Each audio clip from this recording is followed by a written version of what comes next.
Hello and welcome back to Fallout 76. Today I am on the public test server to have a look at the Handmade. Now with the next update coming in June, rifles are getting a base damage increase. It's not a uniform amount, however, some get a lot more than others. The Handmade is actually kind of on the lower end of that when it's coming to how much of a boost it's actually getting. So this is the weapon I'll be using today. It is quad with faster weapon speed and reduced AP cost. The reason I have this particular combination of effects is this is the Handmade that I've been using on live for years.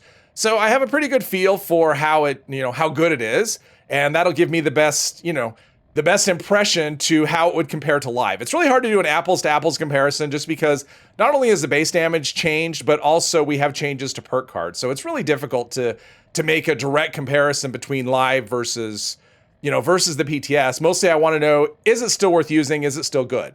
Now, as far as how you spec Commando, it's a little less straightforward than it is on live because there's a couple of different ways you can go. One, you could just go straight, do as much damage as possible. The other direction you could go is by doing limb damage and focus on crippling. And that is what I'm going to do today because I played with that playstyle a bit and I actually kind of like it. So we have scatter shot. That means 20% of any damage we do to a limb, that amount is applied to each and every limb on the target, which is good for crippling larger enemies. Then we have easy target, which is an extra 75% range damage to crippled targets. We have downranger, which is just 20% more range damage to far enemies. We have tormentor, which is 20% more damage per crippled limb the target has. Center masochist, for those times when I'm not hitting the head, I can get an extra 75% range damage to a torso. Then we have martyr renegade. This is just an extra 75% limb damage. And enforcer, again, another 75% limb damage. Then we have gunslinger, which will give us an extra 12% weak spot damage. And adrenaline, when we're facing multiple targets, every kill will give us an extra 10% up to 100% more damage. We have bloody mess for a little bit of extra damage. And critical savvy and better criticals because we will be doing critical hits whenever possible.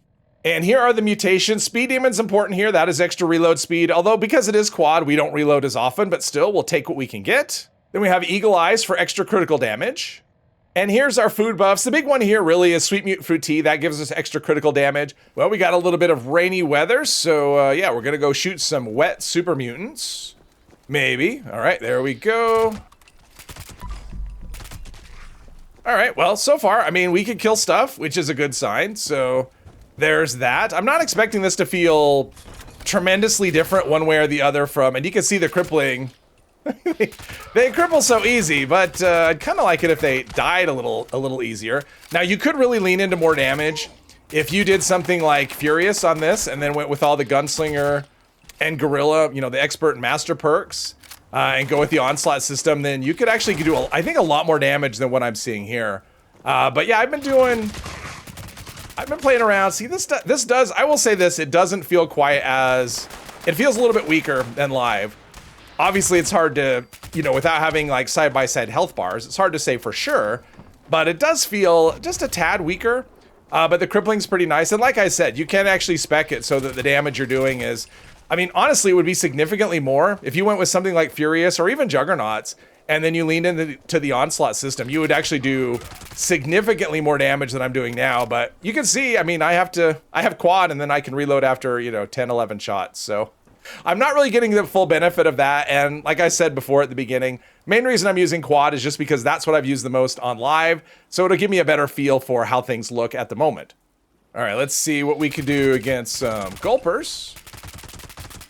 All right, that feels like a normal gulper, normal takedown. I will say adrenaline will definitely have an impact here though as we go, and I don't have adrenal reaction, I don't think. Nope, I haven't added adrenal reaction to this character yet. So adrenal reaction is basically, it does half of what adrenaline does. So an extra 5% per enemy. But when you have that, adrenal reaction and adrenaline, that this guy doesn't seem to be taking damage. That is one thing I like about the Handmade over the Fixer though. Uh-oh, it's gonna explode.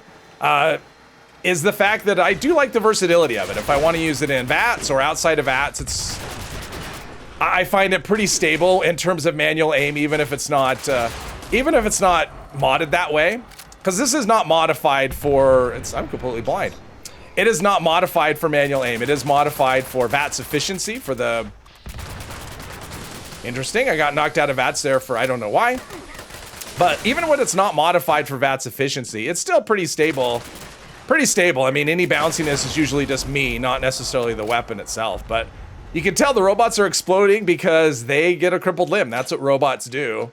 And we are crippling things, you know, pretty quickly, or, you know, pretty frequently, which I like. I'm kind of getting attached to this whole cripple thing. It works pretty well when you're doing.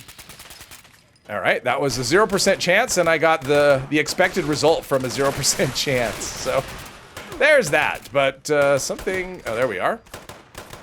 Down below. So now we have a little bit of non-sneaking, and yeah, that another explodey just because we're crippling limbs like crazy, which I like. But yeah, against the Guardian Shield, crippling works pretty well. I actually did take this against the Guardian Shield. It's not super interesting.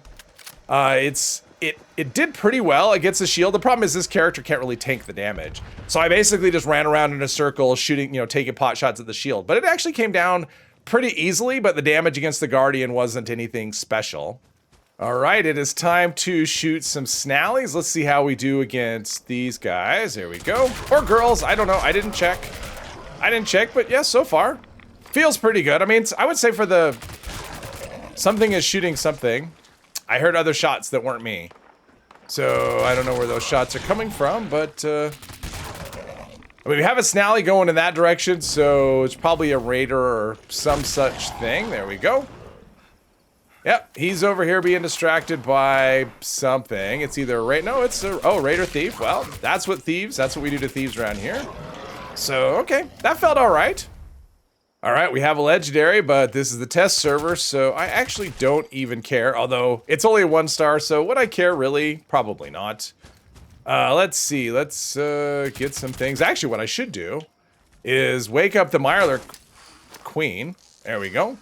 So when I hit her, when she comes out, we're at maximum adrenaline, or maybe not maximum, but as much as we can get. There's up close. I don't know why I'm sneaking at this point. They know where I am. They know all about me. And yeah, all right. So let's do those spouts and crippling. Yep, see, here's one of the reasons I like about crippling. Because really you don't need damage cards for the most part to deal with regular enemies. So crippling is just for the big guys, but it really makes these fights kind of trivial with the big targets. Yes, I have a suppress weapon, and I'm trying to sneak, except I'm not very stealthy, so sneak is not really working too well.